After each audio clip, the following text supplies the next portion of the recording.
Começando mais um Banqueta na Assembleia, tudo que impacta a vida dos mineiros e das mineiras. Hoje, com uma entrevista especial, a deputada Lohana França. Deputada, prazer receber a gente aqui no seu gabinete, na sua casa aqui. Theo, alegria te receber, falar com todo mundo que acompanha o Banqueta na Assembleia. Sei que vocês conversam com vários colegas parlamentares, estão sempre muito por dentro da pauta aqui da casa e dos bastidores, né? Então, alegria conversar com você. Deputada, como que começou sua trajetória até chegar na política? Então, essa é uma história que se eu contar, as pessoas acham até que é filme. Eu sou graduada em Bioquímica pela Universidade Federal de São João del Rei. Então já começa diferente de partida, né?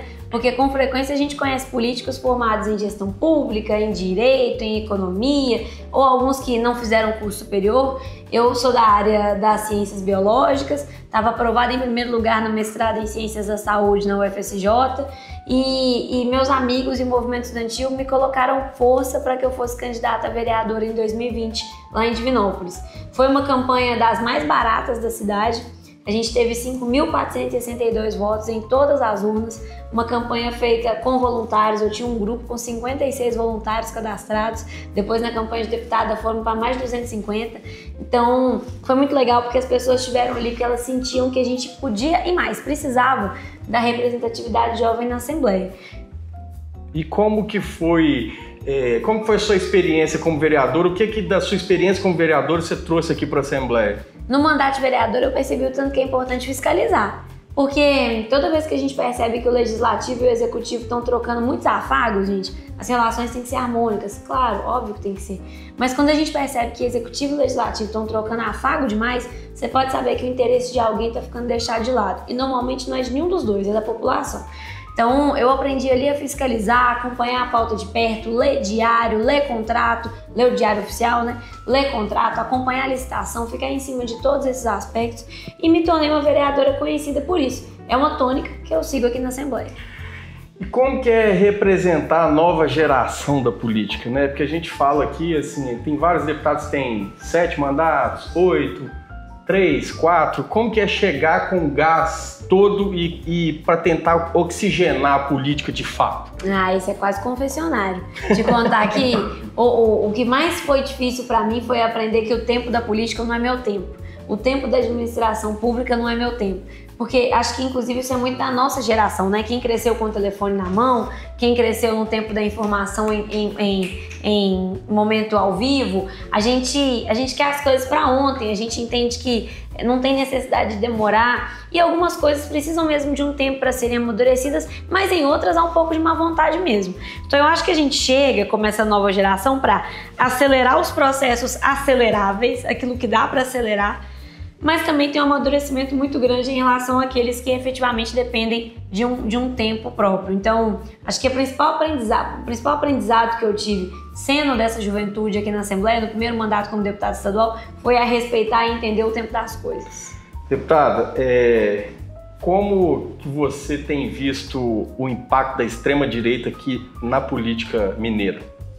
Eu entendo que a gente, em algum momento, vai precisar de um choque de realidade. Porque, perceba, olha como é sério, Theo. A gente acabou de viver um momento em que os deputados da extrema-direita, inclusive deputados mineiros, sequestraram a mesa do Congresso Nacional. E perceba bem, a obstrução é um mecanismo que é direito de qualquer parlamentar. Nós estamos na oposição aqui na casa, a gente utiliza a obstrução, mas a reunião tem que ser aberta para que isso faça parte do jogo democrático. Se você ocupa a mesa, se acorrenta na mesa, passa esparadrapo em torno do corpo todo, o que inclusive é ridículo e ridiculariza o parlamento, o que você está fazendo é um sequestro, o que você está fazendo não é uma obstrução democrática e tudo mais. Então, em algum momento, eu acredito que todo mundo se senta à mesa para ter um banquete de consequências, sabe? E eu acredito que a gente vai precisar. A extrema-direita vai ter que ter o seu banquete de consequências. Mas no fundo do meu coração, eu torço muito pelo fortalecimento da centro-direita. Ô, Lohana, o que você está dizendo? Você é uma parlamentar da centro-esquerda e está falando que você torce pelo fortalecimento da centro-direita? Torço. Sabe por quê? O eleitor de direita sempre vai existir. E é legítimo que ele exista, ele tem direito de existir. Não adianta eu achar ruim porque o cidadão não vota no Lula ou não vota em mim, tá tudo bem. Inclusive eu tenho vários eleitores de centro-direita e eu os respeito muito. Porém, esse eleitor, se tem uma extrema-direita muito fortalecida, gritando contra a população LGBT, contra as pessoas negras, contra o direito dos indígenas, sequestrando o parlamento, essa população, até porque esse povo chama mais atenção, vota neles, vota nesse tipo de gente.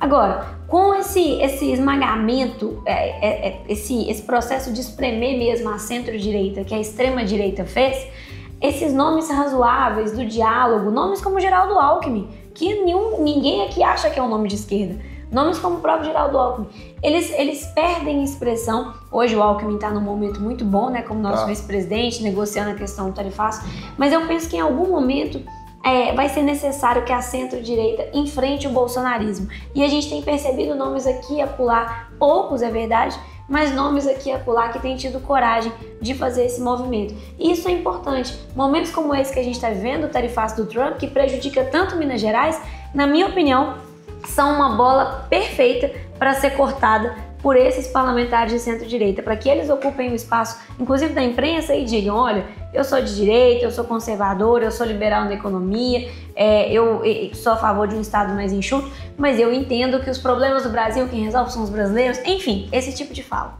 Sim, concordo. Deputada, qual que é a importância da sua liderança na maior bancada feminina da história aqui da Assembleia?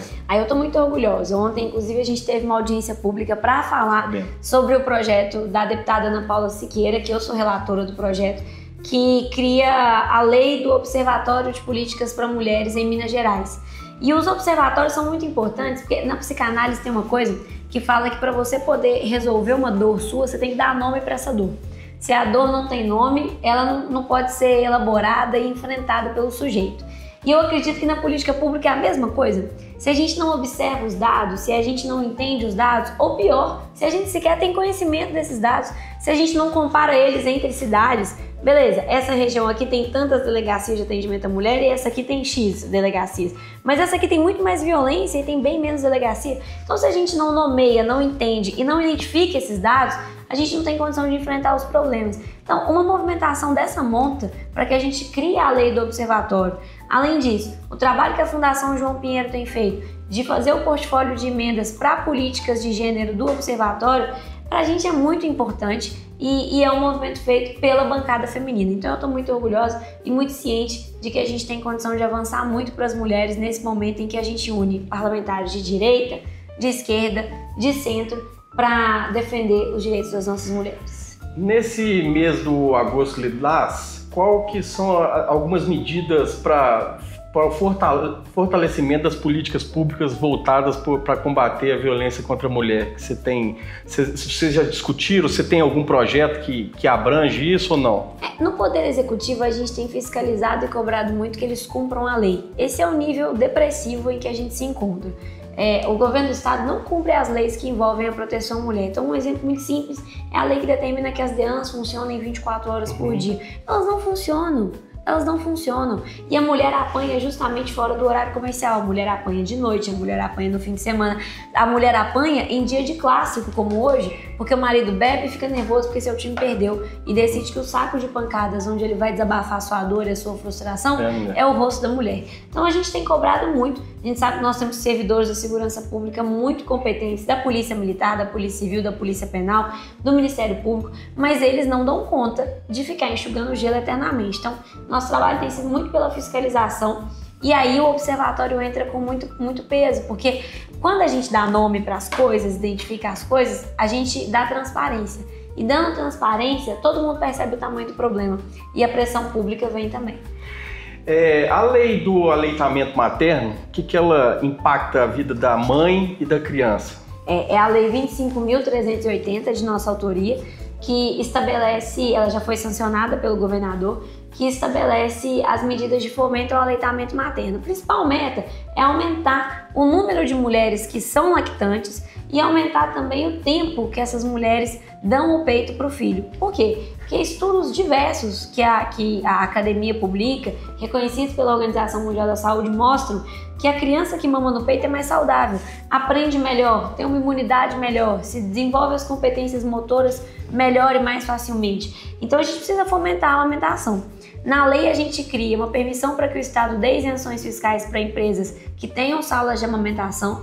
E Lohana, mas permissão eu não posso obrigar. E esse é um estado que deu 1 bilhão de isenção fiscal para o dono da Localiza, que é o doador principal de campanha do Zema, né? Então eu acho que esse é um estado que pode dar isenção fiscal, uma política pública tão importante.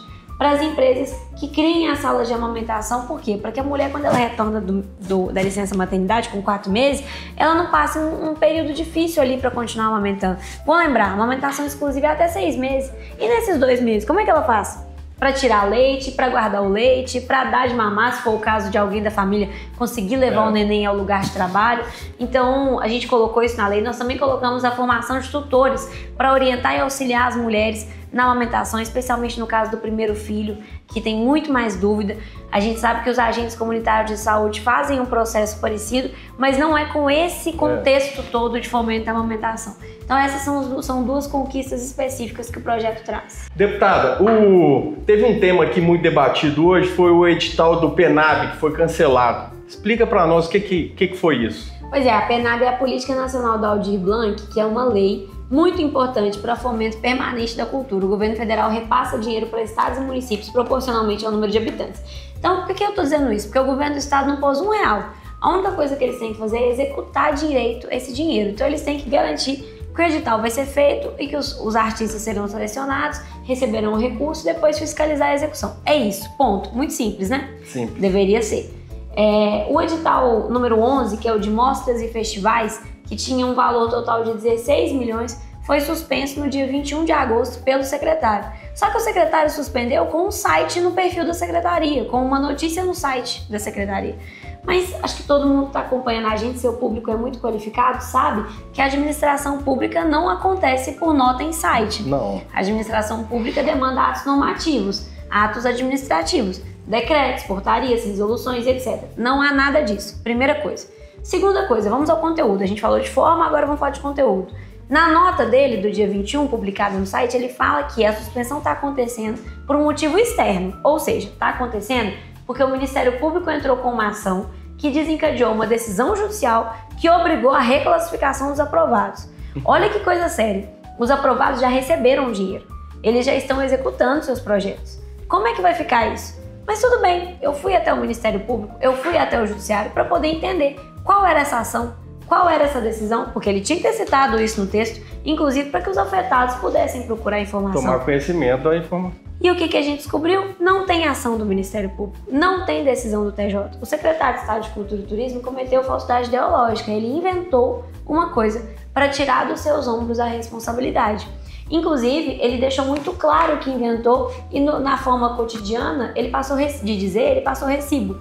Porque ontem à noite ele descobriu que eu fui aos órgãos para poder descobrir qual era o número dessas ações e ele publicou uma nova nota no site da secretaria, agora dizendo que a suspensão ocorreu em caráter preventivo e baseada no direito de autotutela do Estado. Peraí, Theo, ou isso aconteceu de forma preventiva ou isso aconteceu porque houve uma decisão judicial. Uma coisa inviabiliza a outra. Então ele passou um recibo da mentira. O secretário colocou o nome de 2 instituições tão sérias quanto o Ministério Público e o Tribunal de Justiça na reta, no alvo da confusão sobre a suspensão de um edital de 16 milhões de reais que efetivamente foi feita administrativamente, porque pelo visto o secretário descobriu mais um erro, como aconteceram em todos os editais sob sua condução. Deputada, E só para deixar claro, a gente entrou com uma ação civil pública para suspender essa suspensão dele. Primeiro porque a forma sequer configura a suspensão, né? Notícia em site. Segundo, por todas essas irregularidades notadas. A senhora fala muito da questão das isenções fiscais. Ela vai ficar na caixa preta ou vai ser aberta? Não, a gente entrou com um mandado de segurança, tanto no Tribunal de Justiça, quanto uma notícia também no Tribunal de Contas do Estado.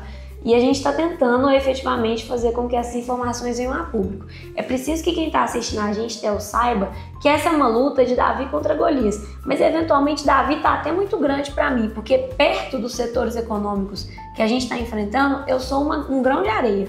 A gente está mexendo com os interesses mais robustos, com onde o dinheiro está. A gente está falando de pessoas que às vezes a gente fala isenção e as pessoas não entendem. Não entendem. Você paga todos os seus impostos. Você paga imposto de renda, quando você compra um copo, você paga ICMS no copo. Quando você compra seu carro, você paga IPVA todo ano. Só que as pessoas muito ricas, aqueles endinheirados que não estão no nosso convívio, não são os nossos amigos que porventura têm um apartamento cobertura ou que porventura conseguiram comprar um carro melhor. A gente está falando de super rico.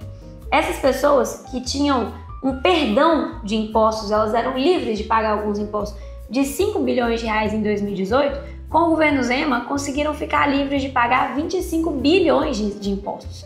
Então assim, a gente está mexendo com interesses muito grandes e essas pessoas estão se movimentando largamente para que essa transparência não venha. Só que é preciso lembrar que o ministro Fernando Haddad abriu uma porta para isso, porque no ano passado ele divulgou os principais beneficiários das isenções que o governo federal dá. Então, não se sustenta a argumentação do governador para não trazer transparência a isso. E o pior é ouvir alguém que esconde informações de forma contumaz dizer que não tem nada a esconder. Deputada, rapidamente, qual que é a sua visão do governo Zema? Eu entendo que é um não governo, é um governo da mentira. Deputada, agora nós vamos fazer um pinga-fogo e eu vou te perguntar, você vai me responder sucintamente para não ter tempo de pensar. Um político. Juscelino Kubitschek. Um estadista. Acho que especialmente depois do que aconteceu no 8 de janeiro, presidente Lula. Um livro. Eu acabei de reler O Conde de Monte Cristo, maravilhoso. Um orgulho na sua trajetória. O tanto que a gente juntou voluntários porque acreditavam no meu projeto. Lugar de Minas que todos devem conhecer. Divinópolis, vai, tá doido? Jeito, Vai, né? a princesa do Oeste. Vai lá comprar roupa, gente. Isso aí. Um lugar de Minas que todos deveriam conhecer sem ser Divinópolis. Mas que isso? Por que você não quer conhecer Não, porque Divinópolis já tá no topo seu. Vamos pôr um outro lugar do seu redor ali. Acho que todo mundo deve ir pra Pirapora pra ver as margens do Rio São Francisco, o tanto que aquela terra é boa, abençoada e comer o melhor peixe que eu já comi na vida. Um hobby que não abre mão. Exercício físico. Um sonho que ainda pretende realizar fora da política, eu já sei. Ser mãe. Isso aí. Deputada, queria agradecer você por abrir esse espaço aqui, sua equipe que é extremamente competente, atende a gente ao tempo e à hora. Queria agradecer por você participar, desejar sucesso nas suas novas caminhadas aí, dizer que foi um prazer estar aqui no seu gabinete. Céu, muito obrigada. Vida longa ao Banqueta na Assembleia. Obrigada por me dar essa oportunidade também de conversar com a sua audiência, que eu sei que é muito qualificada, e a gente segue à disposição. O Banqueta na Assembleia, encerramos mais uma vez, hoje com a deputada Lohana França, da Assembleia Legislativa de Minas Gerais, tudo que impacta a vida dos mineiros e das mineiras. Um forte abraço e até lá!